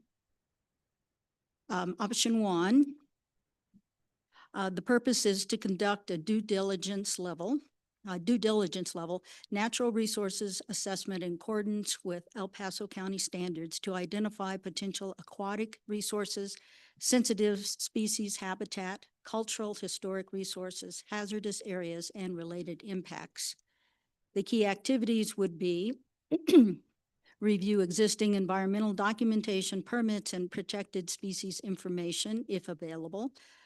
Coordinate information requests with United States Forest Service, Colorado Parks and Wildlife, and SHPO, which I don't know what that is, Jillian. So USFS is United States Fish and Wildlife Service. Fish and Wildlife. And then excuse me. SHPO, I had to look that up too. It's State Historic Preservation Office. Okay, thank you. Review FEMA flood insurance rate maps to assess 100-year floodplain status. Perform 1 day of site reconnaissance, including habitat assessment, aquatic resource delineation, and overall site characterization. There's data collection, deliverables, maps, location, USGS quad, database review, aquatic resources. Do you all have this? Do you want me to keep reading? Well, so Natural resources report, and a fee estimate of $8,000 to $9,000. And then there's a second option. right. Okay. And if you could just quickly, the second option. Environmental desktop review memorandum survey. A desktop environmental analysis for the parcels that are named to support potential development. The review will utilize publicly available data and cover several key areas. 1, federal and state sensitive species analysis. 2, wetlands, surface waters, and WOTUS analysis. I don't know that either, Jillian. Sorry, I don't know that one. I do know that I believe this council would strongly prefer option one as it requires field work versus the desktop work that's highlighted in option two. So I will say I didn't analyze option two as deeply as I did option one. Okay, thank you. And then there's a FEMA floodplain analysis, Colorado Parks and Wildlife High Priority Area Analysis, Cultural Resources Assessment, and a permit matrix. And again, the first option has to do with in-field analysis. The second one is basically collecting data. Excellent. Thank you, Gloria. That was helpful. Julie, go ahead. I looked back at the survey and this is what's influencing my opinion, my vote today, is one question asks, what OSAC open space development and project priority do you support the most? The first choice that you could click on was the development of the Bill Bauer Trail. Then there were other options. 34.4% of city residents voted that they would prefer OSAC to use this money for the Bill Bauer Trail. That's less than 50%, and it's certainly less than a majority of the city. The other question asks, how important or desirable is a trail and trail connection through Bill Bauer open space for the neighborhood and surrounding areas? 42.5% of city residents said that it was very important. So the people who are in favor of this are very passionate, and I appreciate that. But since we spent this money getting a survey, which we don't usually do, and less than 50% of the people taking it were enthusiastic about this project, I'm going to listen to my constituents and I'll be voting against it. I don't want to spend money doing all this environmental impact stuff because the public isn't in favor of this. It's a small portion of the community, I suppose, that would benefit from it. There are other parcels of land that the city is looking at that would be very important for us to acquire, and I'd love to save up our money in the OSAC fund for that. And I find from the survey that there's relatively weak support. Okay. Yeah, I mean, I think that with the survey, there's different ways to interpret the survey. So I appreciate your interpretation. I'm not interpreting. I'm just reading I just quoted verbatim the actual question and the actual number down to 0.1%. So this is not analysis or interpretation. This is exactly out of the survey. Thank you. All right, any additional comments? So I don't know, it looks like you were considering, Nate, would you like to weigh in? I think that's okay. Go ahead. I think I'm definitely preferential to option 3, which is the environmental study. I think it strikes a good balance. So that's my immediate. And then I think I would strongly recommend, encourage Jillian, you run such a great team and a great department, to really convene a meeting with OSAC to see if there's potential process improvements here. I'm really struggling with the extraordinary amount of time, energy that have gone into this with incredible input, and that the core opposition all hinges around environmental issues. And that analysis wasn't done to help inform the decisions of the 297 people that took the survey or us today. So I think there's a tremendous opportunity to do that as just kind of a default best practice for OSAC with any future proposed action. So that's my take, and thank you all very much for the energy and insight tonight. Thank you. Carrie, go ahead. I'd support option 1 with the addition of we recommend that it includes a fire focus component as part of the environmental study based on recommendation from Lieutenant Willie, as well as potentially including the lining out of the trail as part of that. And just to, there's a little, I just want to clarify, in terms of options, because of how I listed it versus the options Gloria read, you were suggesting that we support the environmental, option one. Option of one, the- environmental, with the inclusion Of of the a fire focus focus. component Mhm. added to that. Excellent, thank you. And just to clarify, so I was responding to the initial list, but I'm aligned to that. So option one, I think, correlates to option three. Correct, and I apologize for the confusion. Zero apologies necessary. Thanks, Mayor. Okay, and I let's- have no, sorry, I go do have ahead. my opinion. I agree with Councilor Wolf. I'm not in favor of moving forward with this trail at all at this time. I think there's too many unknowns. And I just want to also say that, you know, even especially when things that have been in the pipeline for a really long time, you have to understand that councils change and conditions change, right? So when I got sworn in, 2 months after I got sworn in, COVID happened, you know, and then now we're facing really historic climate issues, right? Well, we have been for decades, but you know, we're finally waking up to it. And so, you know, when in many ways, when this trail was being looked at as a potential trail alignment, you know, we were thinking about different issues. And I did note that slide that Councilor Wolf stated, and I came away with the same conclusion that that specific slide, the residents and the people that responded to the survey said, we have other priorities. I'm just not, there's just too many, there's three major unknowns. The easement, the trail alignment, which I think is critical, a decision whether this is going to be a multi-use or a low impact trail and how we would even enforce that. And then the wildlife impact and the wildfire stuff. So to me, I'm just a no on this one. And I would love to see OSAC put time and energy onto the other trail projects and maintenance issues that we face. Thank you. Gloria? Well, I am in favor of moving forward with this, and I'd like to give the Park and Rec Director some direction. We have been talking about this now, well, in my experience, just for a few months, but this goes back quite a ways. But we have two major organizations that are advisory to us, the Open Space Advisory Committee and Park and Rec Advisory Board.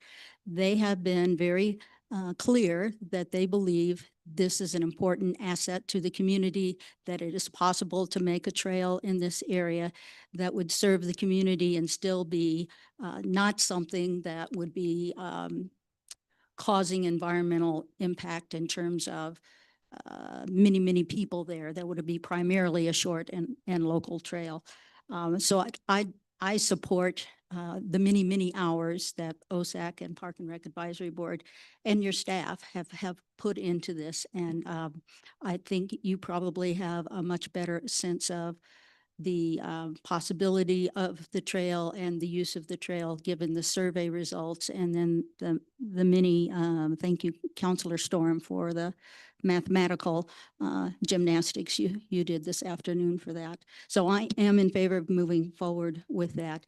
And I'm a little unclear about which option we're talking about, because environmental assessment is included in option one. Am I right? Right, so I believe that option one, which you read, Okay, is the option that Carrie and Nate okay. are supporting. Thank you. Carrie added the fire focus. Okay, thank you very. And one more clarification, just reading from the minutes, because there's some confusion about what happened last month. Mayor Pro Tem Chandler moved to postpone the development of Bill Bowers open space and include the development of the discussion of the master plan. Motion was seconded by Gloria Latimer. The motion carried 6-1 with Councilor Shada as the dissenting vote. So it was a motion to postpone. Thank you. And that is an important, Mhm. yes. John, would you like to weigh in? Well, I think we've had lots of good public comment on this, but I think my conclusions that I support Carrie's stand on this. Thank you. Thank you. I also support the environmental impact study, the option number 1, as well as the fire focus. And I think that all of our advisory boards and staff heard that the wildlife and environmental component is going to be part of all conversations moving forward, particularly when we do the next version iteration of the post plan. I think it'll weigh heavily in there, but I think that you've heard that, and you've also heard the neighborhood concerns that I think we can address as much as possible moving forward as well. So I think you're in a unique position to really make this something that will work for the neighborhood. So with that, do I have a motion to approve the option 1 environmental impact wildlife study with the fire focus? So moved. And a second? Second by Gloria, and a vote.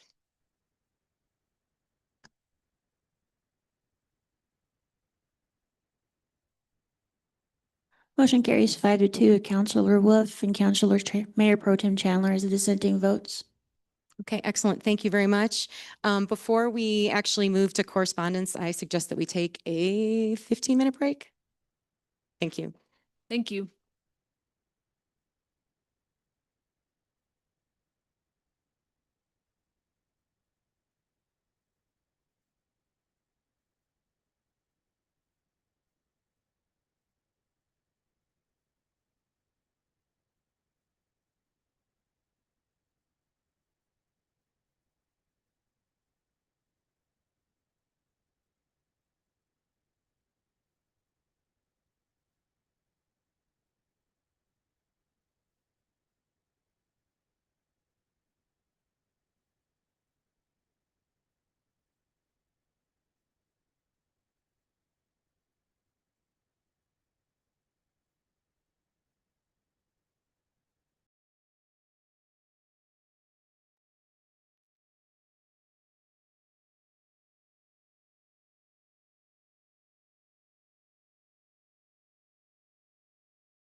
Okay. We drove everyone away. All right, except for Linda. All right, next we have receive or act on council correspondence. I know what Nate's gonna say. No, go ahead.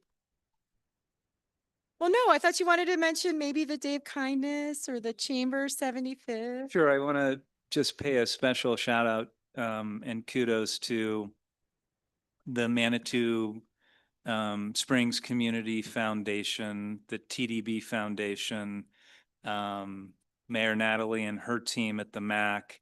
The kindness event was really, it was just a wonderful event. I think, you know, anecdotally, there were close to a little over 150 people there, great energy. So thank you all who participated. Very grateful for that. All right. Gary, no. Judith, do you have anything? Okay. Gloria, you got- Same for the Diamond Jubilee. It was really a very lovely night and highlighted a lot of accomplishments that have taken place in the city. And kudos to the staff that has been helping us with all the community engagement, from the budget meeting to the parking meeting to open mic. I think they've been really, really helpful. Open mic went much better than I expected. So kudos. And to the facilitator in the parking meeting, I thought he did a great job of a quick pivot when the first person who responded said, I don't think we should be spending money on this. We already know what the parking problems are. And he immediately pivoted, changed his format, and went right into letting everybody speak that wanted to speak. And that was good. That was good. That would have been a argumentative kind of thing, if not. And then the notes from that. Yes, and the notes have been emailed to us. And they're on the website as and well. they're on the website for everybody. I'm not sure they're on yet today, but they should be tomorrow. We have to go through ADA compliance. So we're getting that ADA compliant first, and then they'll be on the website. So the notes will immediately. be available. Yeah. Excellent. Okay. Yes. Yeah. Thank you. John, Julia, good? Okay. Okay. You know, I had one question. Oh, sure. Go ahead. I haven't received a budget postcard yet. When are those supposed to hit? They should be. That's a great question, because I asked my husband if we received it, and he told me as of this morning he hadn't. So they should be. We did mail them. What date did we mail them? Elena, do you remember the date they dropped? I think we put them in the mail last Wednesday, last Thursday. Yeah. Serve. Okay, so they should be getting this week. There we go. Thank you. Okay, so the first thing I have is that the Metro District Board requested that a council liaison be appointed to them. Historically, whoever was the MAP Board liaison was also the Metro District Board liaison, and that would be Nate. And Nate, I believe you are willing to serve in that position. And so I'm just reaching out to see if there are any concerns regarding Nate being liaison to the Metro District. Seems like a good move to me. Okay. Okay, excellent. We'll figure out a way to let everyone know that that's going to be happening. The other one is the District 4 Spring Meeting. That's through the Colorado Municipal League. They have an event in Monument at 6 p.m. on May 27th. And I do intend on going to that. So if anyone else is interested, we can carpool. We do need to purchase tickets and get that going. And I guess the same is true for the Colorado Municipal League Conference. I don't know if any of you who are interested in going. Goodbye. Thank you. And the CML conference, just again, you can register for that. I know that I'll be going to part of it, but I have not selected my activities yet or my breakouts. I do have a quick question. So we had our first open mic night. I do believe it was a success. I think we had, what do we say, about 30, 35 or so people participate. I took notes and Judith took notes. And so we have notes. We also had a public comment box and we did receive some public comment. And so now we're just sort of trying to figure out what to do with that information. I did share those notes with Denise, and anything that was operational, staff has been looking at to see what they can, how they can address it or what they can do with it. However, I'm looking at sort of the parking discussion notes and how she sort of created themes and broke things out by themes. Is that something that council's interested in sort of doing, is taking minutes, notes from the open mic meetings, turning it into some sort of theme situation, maybe approving that and having that be available? It's kind of an awkward, we had this community engagement, we got feedback. Yeah, we got to do something with it. Yeah. Otherwise, Theme the echo for chamber. future open mic nights. I'm trying to, where are you going? What direction are you going with that? I think that I'm trying to figure out a way to share the feedback from the meeting without getting too far into the weeds to the point where people would want to make sure that it was accurate, so that how can we capture something that's a little casual? And I feel like if I could say Ruxton Avenue, right? 5 different people brought up Ruxton Avenue. Denise gave an update, and then there was a request to have updates as part of the city newsletter, which the city's doing. So I think that that's, again, kind of a complete conversation, but I don't think I need to break it down by the 5 individual comments. I could just say Ruxton was a theme. This is how we're addressing it. That's what I'm saying, is how, I don't know how specific we want to get when I'm trying to listen and interact and take notes and have it be informal at the same time. I agree. Keeping it with broad themes is a really great idea. And thank you for your work in doing that. So I do have notes that I will then put into themes, and then I will share with all of you, and then we can kind of move forward from there. And we'll just keep working on it. And I really love the idea of potentially having like an open mic night theme in the city news, as like a back page or. Oh, that's part of interesting it. too. Yeah, specific too. Okay, I like that. Okay. Let's see. And then the other piece was the idea of looking at the wards and whether the breakdown of the wards is working, and is there something that we should look at getting on the ballot for this November. We were concerned that it might be part of the city charter, but it's not a part of the city charter. So it is something that we could manage through a just general city ballot measure. Yeah, you guys can do an ordinance. An ordinance. Yeah, and put that on the ballot. Mhm. Or actually, you can do it just via ordinance. Mhm. It doesn't need to go on the ballot. Oh, interesting. Yeah. Okay. Thank you for clarifying that. So I guess the question is, would council be interested in moving forward with some kind of conversation around this? Johnson, no. I would, and granted, I'm kind of new to all of the wards, but Ward 3 has has all of our major parks. It has many of the city-owned buildings. It has probably 6, maybe 7 distinct neighborhoods. And I often think when I was doing my campaigning, the Via area on the east side of Ward 3 probably has more in common with some aspects of Ward 1 up in Crystal Hills.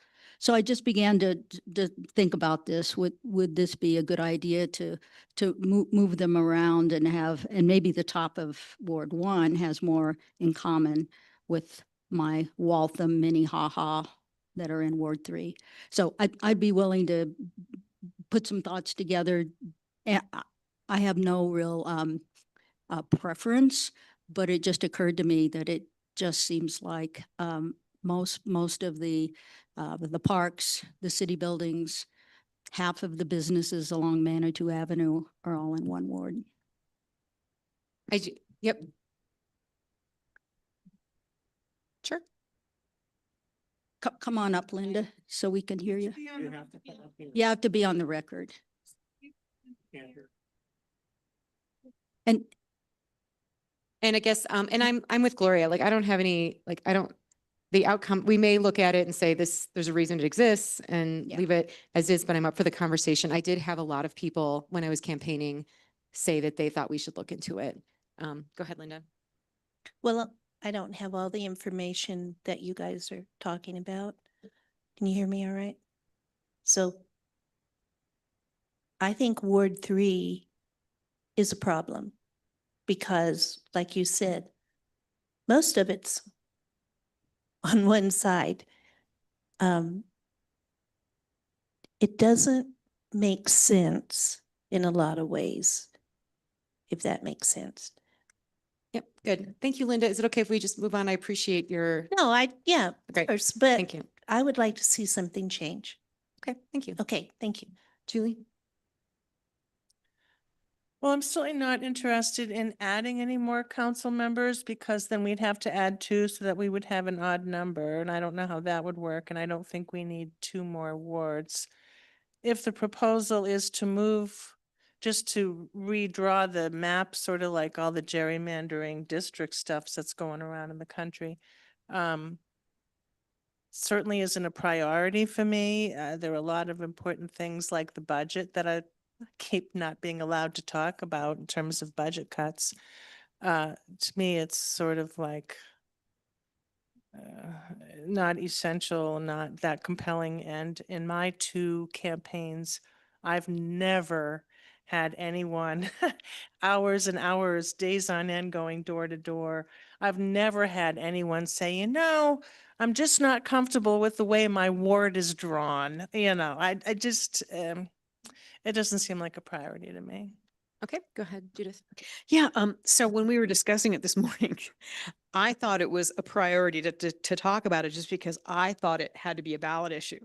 And that if we were gonna, so it, now that I understand that it can be passed via ordinance, it does not have the same urgency. Can I make a comment on that? I didn't mean to interrupt. Thank you, Jeff. Go ahead.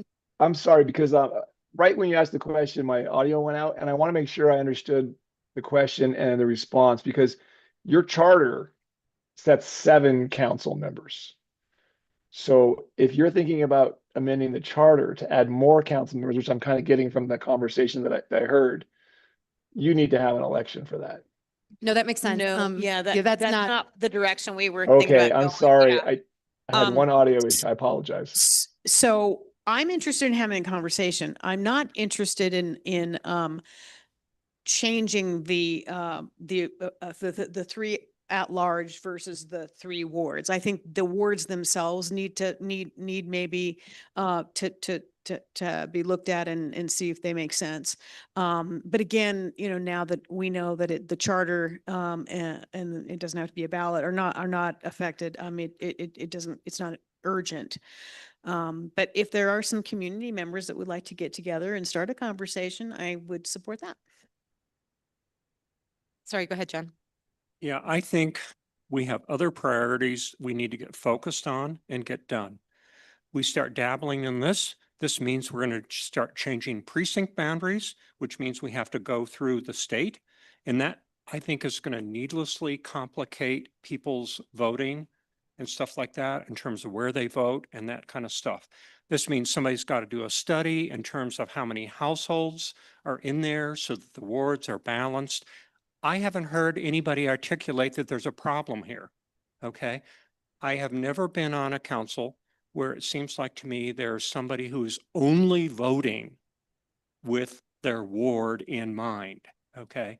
To me, we have ward representatives in which I think are an effort by, I think, the charter to make sure that we have some physical domiciles of council members, okay, at least in 3 different areas, okay? And then we have at large, members in the whole 9 yards. So to me, I think this would add a lot of staff work, okay? It seems like to me, it adds a whole bunch of monkey business. And I'm not certain that necessarily restructuring things. I mean, let's just even take it so that we went, okay, Ward 3 would be the whole West End. And then Ward 2 would be somehow or another the whole middle part of the city. And then Ward 1, ends up being kind of the suburban areas in Crystal Hills again. I'm not certain that even doing that kind of striping makes council members' jobs any easier. I don't think it necessarily adds anything to representative government. I have not heard what the problem is. And if somebody would articulate what the problem statement is that we're trying to do, I would be really interested in spending the bandwidth on it. But I have not heard that there's a problem. And as many doors as I've knocked on this town, I have never heard one person go, oh my gosh, I live over here in Ward 1, and I really believe that I ought to be in Ward 3 or something like that. I've just never heard that. So just, I think it's maybe the ward counselors are the folks that hear it. And I have been a ward counselor for 8 years. Yeah, Okay, and I've you never heard that 'cause comment. I've heard it like 15 times. And in the so last- what's the problem? Can somebody articulate the problem? I think typically what we hear is similar to what Linda Moreland said, where they say, particularly the Ward 3, that that particular ward has a variety of issues and they feel like that person has a hard time capturing all of the comments and feedback that they're getting from that community and feeling like they can understand the experience. And so that's what I think. But typically Ralph Routen's the one who reached out. He's interested in potentially doing some work on it. It would not be council led, but I do believe that this conversation just keeps coming up. Like, when is council going to fix the wards? So, but I don't understand. Can you elaborate on that? So Ralph, I mean, I can talk to Ralph myself too, but I mean, if what we're dealing with is someone that says, well, Ward 3 is really big. So what?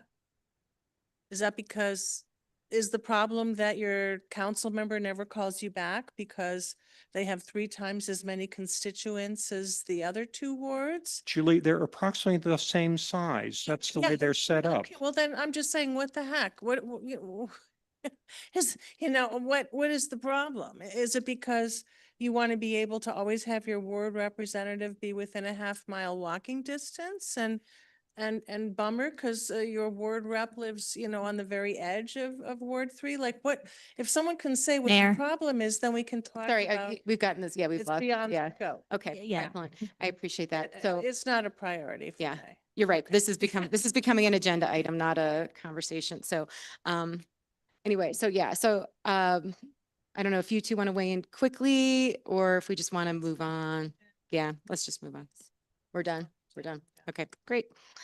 All right. So with that, do we have any other correspondence to share before we move on to executive session? No, yeah, we've got the great din- news. That's all I have is that the kiosks have arrived. Yay. The weather is not cooperating to get them out, but they're working on on all the programming and everything in the office. So that's great. But the kiosks have arrived and hopefully they'll be up by Friday or Saturday. All right, thank you. That is exciting. With that, we are moving on to executive session. This is an executive session to hold a conference with the city attorney for legal advice pursuant to section 5.1C of the City of Manitou Springs Home Rule Charter concerning Manitou and Pikes Peak Railway Company versus City of Manitou Springs, Colorado, El Paso County District Court Case Number 2025 CV 30766. Do I have a motion to move into executive session? Okay. Second that. Okay, Judith makes the motion, second by John, and a vote.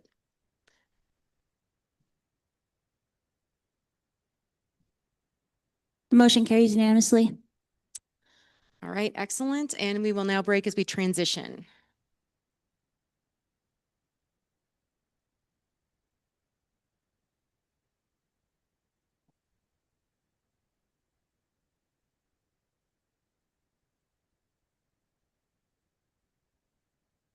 Jeff, I'm going to Yeah. close this one out and start the Okay. other one. All right, I'll be right back.